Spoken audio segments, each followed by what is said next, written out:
So first we're going to talk to Ray, or I guess Ray's going to talk to us. Look at a short list of native perennials that are especially important for late season landscapes. And if you don't know Ray, which I think if you've been around for a bit with us, you've definitely met him before. He's presented for us, very knowledgeable. He's a retired science teacher and botanist, lead designer at Webbedfoot Designs, certified pollinator steward, certified interpretive naturalist, and serves as an ambassador to the Ohio Wetlands Association, Rotary Operation Pollination, and recently iNaturalist. So Ray's just all over the place, and we're very happy to have him on board with us and to have him present tonight. So with that, I will stop sharing again, Okay. and you can bring And yours I up, Ray. will begin sharing.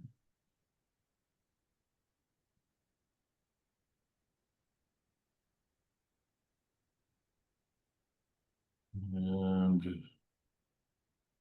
okay, so are you? No, I don't want to leave the meeting. What is it? So the display that you're on now, even though it's full screen, it's presenter view, so we can still see what's coming next. So my advice would be to, Let me stop share and start over again. And see if I can share the screen I want to share, which is, oh, I chose the wrong screen. I see it happen a lot, so. All right, so that should be the planting scene that is I took from our template of presentations. Yes. It says connecting people and native plants for a healthy planet. Is that where we are? Yep, you got it. All right, very good. All right. Here's another lovely picture of people planting, and I just love these photos that get used so much in wild ones. So we're looking at keystone plants for the fall, and so let's move into this here. All right, keystone. If you're not familiar with the architectural use of the word, that's where it originated. And in order to make an arch, you need this keystone that helps to distribute the force of the weight above to the sides so that this opening in a wall doesn't collapse. So the keystone is essential. The Romans did the in they're attributed with this architectural advancement, and so that is where that word comes from. This stone that is key to making the arch work. So a keystone species, similar that it is essential to make the system function right. Keystone plant species is a native plant that provides disproportionately large ecological benefits. So that's what we're looking at with native plants here. If that plant were removed, many other species would suffer. So keystone plants are often those that support the greatest diversity of native insects, which in turn feed birds or amphibians, reptiles, mammals, the rest of the ecosystem benefits from these keystone plants. They are the backbone of the local food web. And just as important is that irregularly shaped stone at the apex of the arch.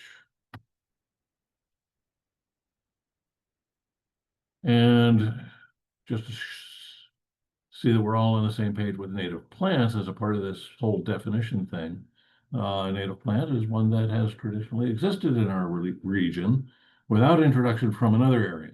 Native plants are critical to the wildlife that call Ohio home, well, any location home.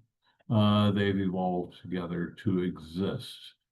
And when you get into the ecology of various plants, you sometimes hear about the competition between plants, an arms race, something wants to be more aggressive, and then something imposes itself and finds a way to fight back about that aggression, or they need a partner to spread seeds, and so they develop relationships to benefit all participants.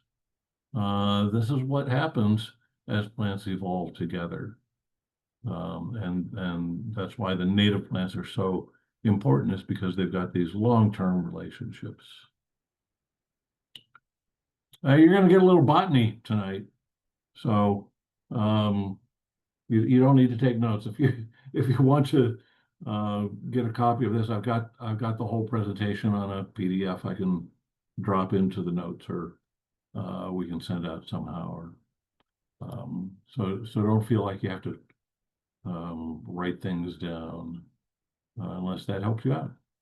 So familiar keystone trees would be things like oaks, willows, native cherries, and plums. And Doug Ptolemy wrote a book on Make It an Oak. If you're going to plant any tree, if you only have one tree that you can plant, make it an oak, was his theme, because the oak trees as a group are such keystone players ecologically, that they as a whole, as a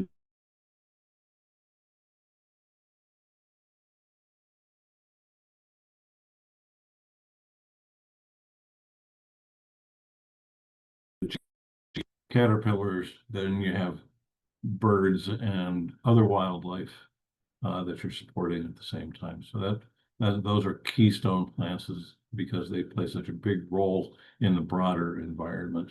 Also important are willows. Many of them bloom quite early. Some of the early warm days that happen in winter, they begin to shed pollen, and many of the early rising bees get out on those days and are hungry, and depend very much on willows as a keystone species. Of course, cherries and plums have fruit that support a lot of birds and mammals, and of course the flowers are used for nectar for many insects. So that's the idea of keystones in woody plants, but I want to spend some more time looking at perennials. So here's what we're going to look at tonight, a short list of really important perennials. I have a question though to ask, and see if anybody can answer in the chat. I don't know if I can see the chat while I'm sharing my screen and presenting, but I'd love to see people put in the chat the one plant in this list here that is not a composite.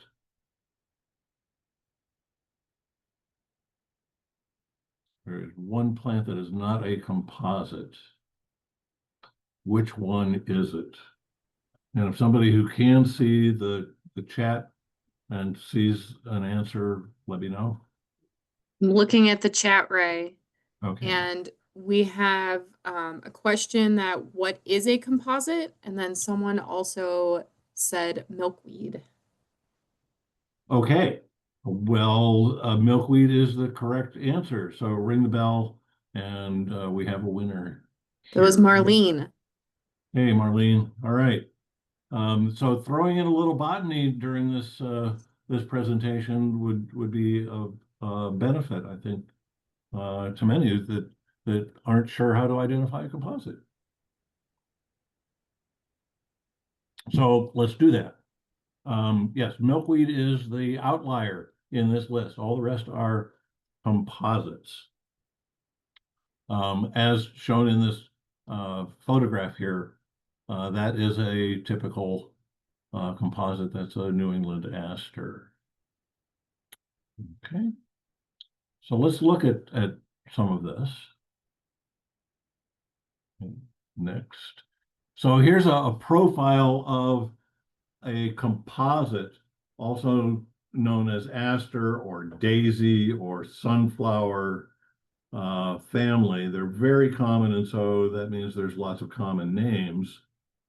So the makeup of a composite is, as you see here in the photograph on the right, you've got a centered disc, and then you've got petals that go out around it.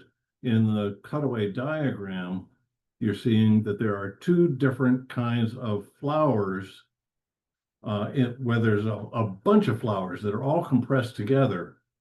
And the outer ring are the ray flowers, and the inner part are the disc flowers or florets, if you want to use that language. So there's a lot of botanical language in there, but what it means is that you're really looking at dozens of flowers when you look at this one specimen. So it's not a flower that you're looking at, you're really looking at a composition of many different flowers, thus the name composite. So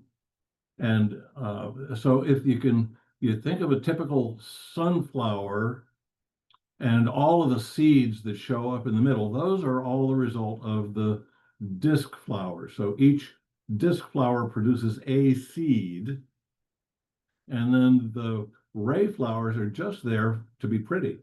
They attract the pollinators. So there's the working flowers in the middle that do the job of producing the seed, and then there's the advertising flowers that are the ray flowers along the rim. That's what makes it an aster or a composite. And most of the plants we're going to look at tonight are composites, or if you prefer asters, I think is more official, but the sunflower family is what they are. Okay. I don't want to get into a whole lot of detail with that botany stuff there, unless we're teaching a class specifically in botany. So here we go, goldenrod. You wouldn't think that these are composites, but if you look at the flower structure, it's really very complex.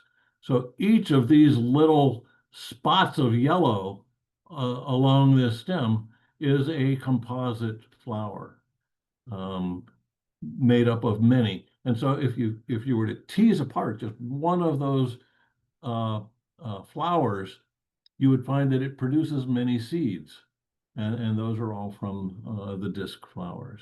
So here's some of my favorites. There's dozens of naturally occurring species of goldenrods in northern Ohio. Here's a couple of my favorites that may be available at some of the nurseries around town. So Rydell's goldenrod. This is more of a flat-topped kind of goldenrod, and it unlike the common goldenrod that is more of a plume, this has a different look to it. It likes wet. So here, this picture shows on the edge of a pond where Rydell's goldenrod is. Okay, a little more botany. Goldenrod here, Solidago SPP period. If you're not familiar with biology protocol, the Solidago is the genus, and the SPP stands for species. So interesting word.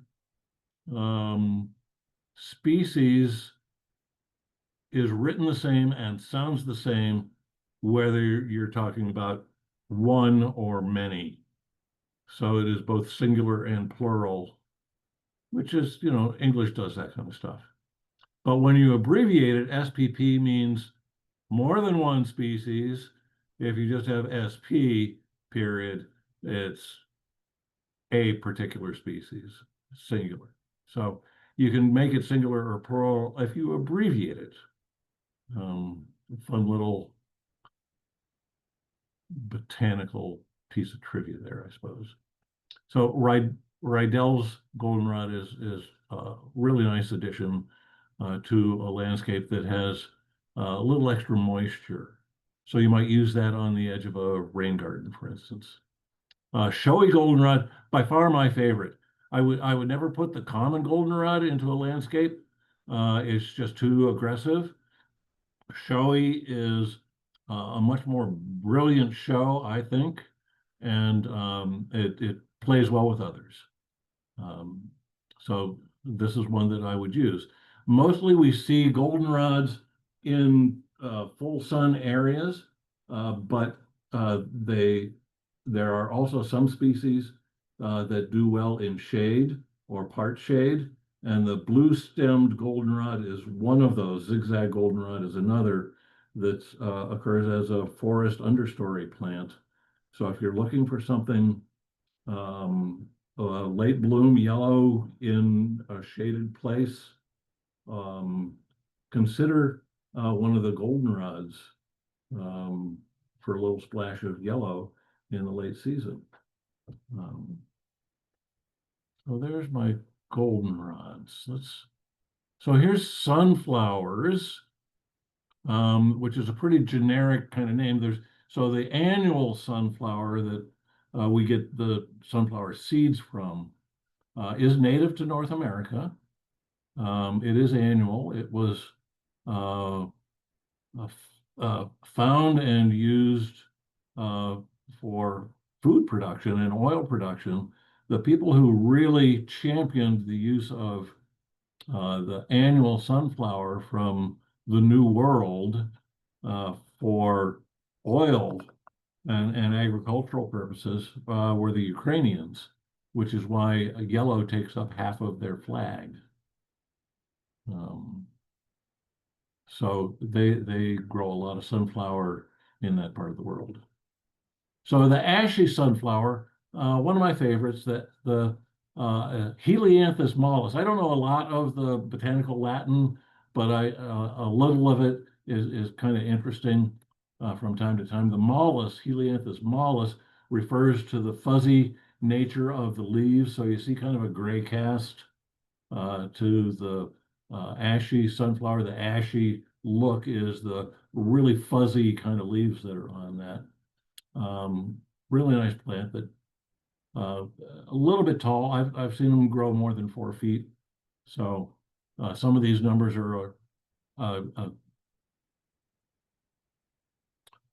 are adjustable depending on location.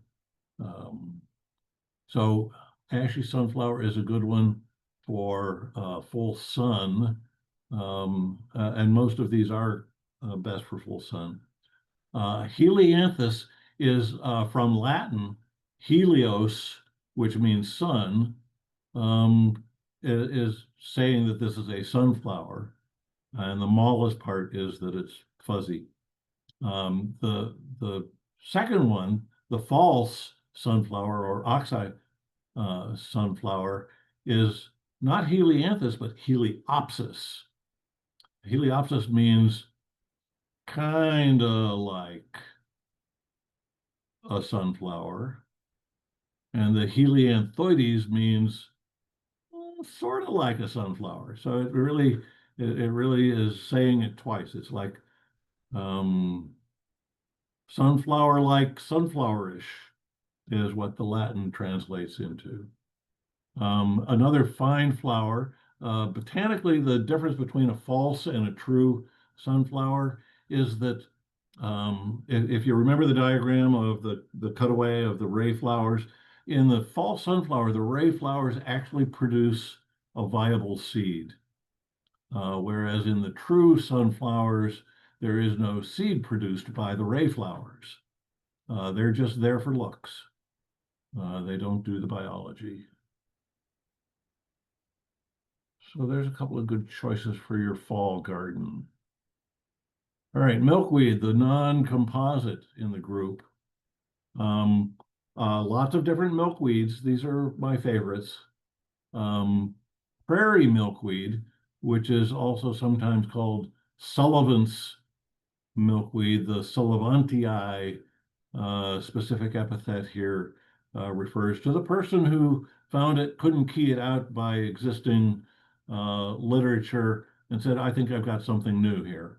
And then submitted it and got to name it after himself, I guess. So Asclepius is the word for comes from the Greek, a Greek doctor who used medicinal plants, and many of the milkweeds were considered medicinal in some way or another, and so they kind of got tagged with his name. I like milkweed, the prairie milkweed, better than the common milkweed for the way it looks.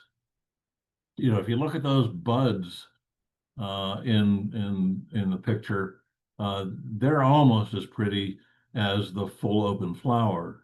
It's got a nicer color, I think, than common milkweed, and it's not as aggressive a spreader as common milkweed. If you can find it, that's a really good choice. And then there's the rose milkweed.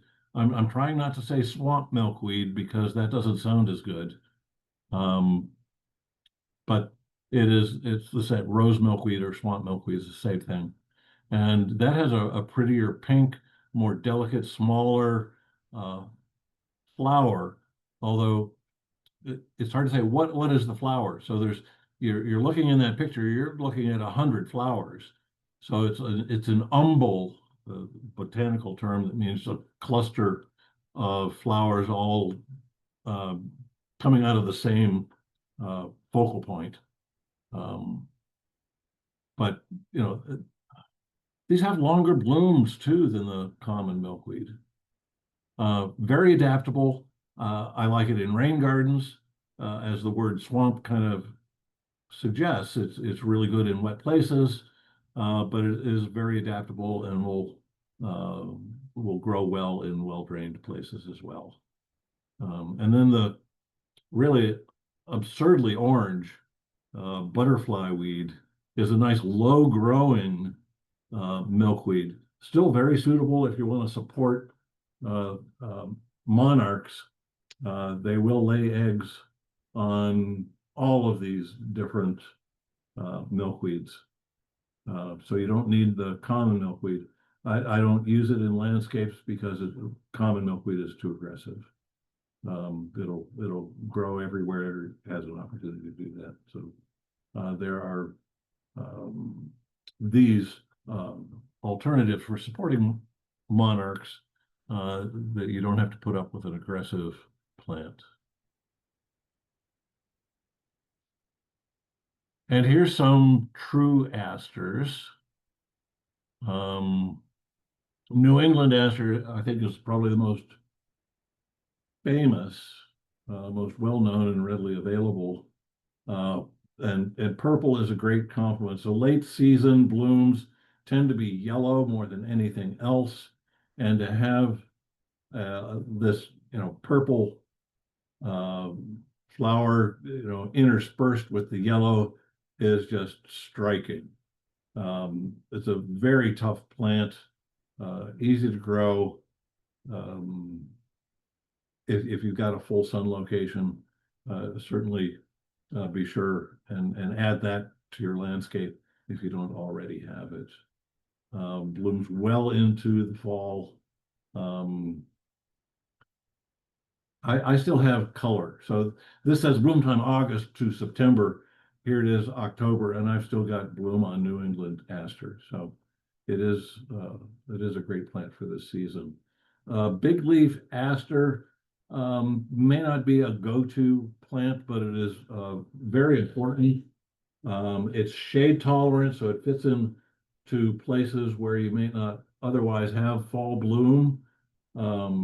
So if you've got a little darker spot in your landscape and you want this a little showy, white, certainly a nice contrast to asters, to New England aster, if you're doing that. And the big leaf aster is also a host to the larval form of the pearl crescent butterfly, a very common butterfly around here. But if you want to see more of them, give it a host plant for the larva. and that would be big leaf aster as well as other plants. The calico aster is one that has caught my eye for a long time. It's not uncommon around here.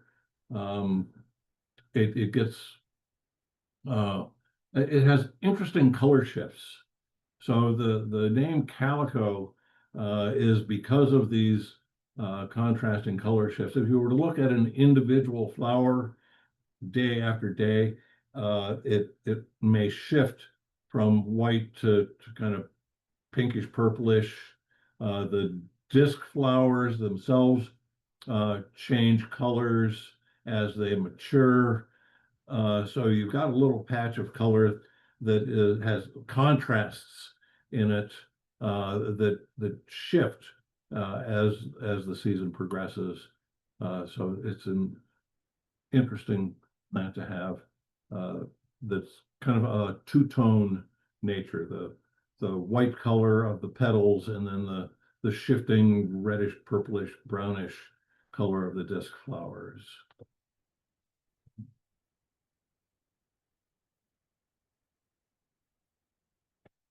And there's bone set. Now there's two different kinds that are in northern Ohio commonly, and there's one that's called tall, and then there's one that's called American.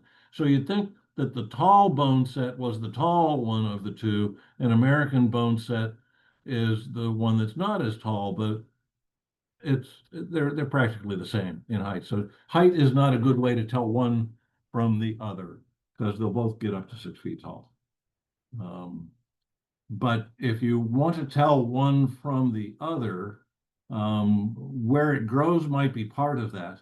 So the American bone set is more likely to be in a wetter soil environment, and the tall bone set is more likely to be in a drier setting. But if you look at the leaves themselves, you can tell the difference if you look close. So the botanical name for the American bone set is Eupatorium perfoliatum. So the perfoliatum is describing the leaf pattern. And if you can see well enough on that picture, you can see that those leaves are opposite each other and they do not have stems. So the leaf blade itself emerges fully directly from the stem. You can compare that to cup plant if you're familiar with how that is. A cup plant, actually, the leaves come together and form a bowl that collects water. The American bone set does the same kind of thing, just not as on a large scale as the cup plant does. Whereas the tall bone set does have a leaf stem, a petiole. If you can look closely enough to see that pattern, you'll be able to tell the two apart easily at that point. Good combination to have white, yellow, and purple all in the same setting. So if you want to have a fall garden and have bone set New England aster and a showy goldenrod, you'd have an outstanding planting, I think. Ironweed, also an outstanding color for fall. A good way to know that school is about to start up is to see ironweed in bloom. It's time for the marching band to be in practice and getting ready for those first fall football games. A way of marking time and as the season goes. So here we've got Vernonia gigantea, which would tell you that it's gigantic, and then Vernonia fasciculata, not as gigantic in this case. So the one that you're most likely to see growing in waysides and in old fields is the tall ironweed. But if you can find it, this prairie ironweed is much more compact and might be more suited to a border garden where it doesn't need to be, if you don't want it to be so wild and looking, so you can manage it. This Yeah, the tall 5 to 8 feet, I've seen them 8 feet, maybe even more than that. It's a big plant. And unless you're out there in June chopping it back to broaden its growth, you're going to get a tall plant, especially if it has plenty of water. So good plants for the fall garden. Here's another composite. The disc flowers here are on a cone rather than a flat disc, which gives this group of flowers its name, the coneflower. This is, I think of it as a quintessential prairie flower. In fact, the Ohio Prairie Association used a drawing of this flower as their logo. And yeah, if you got a prairie, a natural setting, it should include uh, gray-headed coneflower, or prairie coneflower, it's also called. And then there's the black-eyed Susans, and this is just a few of the plants that often get called black-eyed Susans. There's many of them in the genus Rudbeckia. Um, the Rudbeckia hirta is a short-lived plant. It's often used in seed mixes if you're going to start a little prairie planting from seed. It's often one of those, it germinates easily, it gives you flowers quickly, um, uh, whereas other seeds in a prairie mix may take, the plants may take 2, 3 years before they flower. Um, this Rudbeckia hirta is going to be quick. It'll seed itself around, but it may be really dominant the first year you plant the seed and less dominant in subsequent years. But it's a good one to have. Black-eyed Susan, other things get called black-eyed Susan too. Um, the orange coneflower, the Rudbeckia fulgida, this is why we need the scientific name sometimes, is so that you can, the common names may overlap several species. Often it's the scientific name that clears up some of the confusion with that. So fulgida, very common in the garden center trade.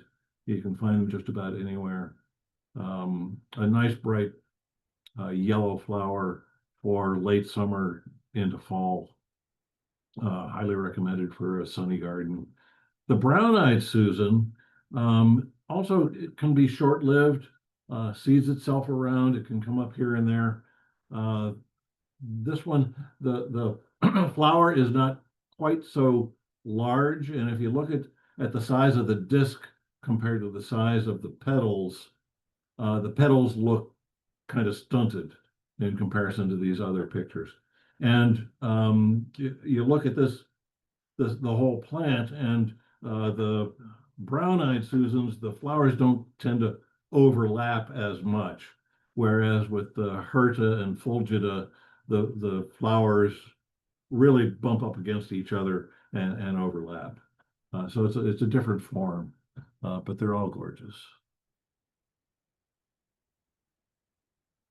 And then there is blue mist. I think underused and underappreciated. This is a very tough plant. It looks like the annual ageratum and is in the same family as the annual ageratum. So it's got that really nice blue flower, which is it's hard to come by this kind of color in plants. It's not that common. I've planted it as a shade tolerant plant. So I've got it on the north side of my house, where direct sunlight only comes first thing in the morning, last thing in the evening during the early summer. The rest of the time it's in shade, and it does remarkably well. So if you're looking for a nice splash of color in a shady place, this does really well. Fills in nicely, So it will take up the room that you give it. But it'll also leap around by seed to other locations. So if you like it showing up in random places, fine. Otherwise, you're going to have to weed it out. But it will tolerate sun as well as shade. Most of the time, when it comes up on its own by seed, it's in shady places.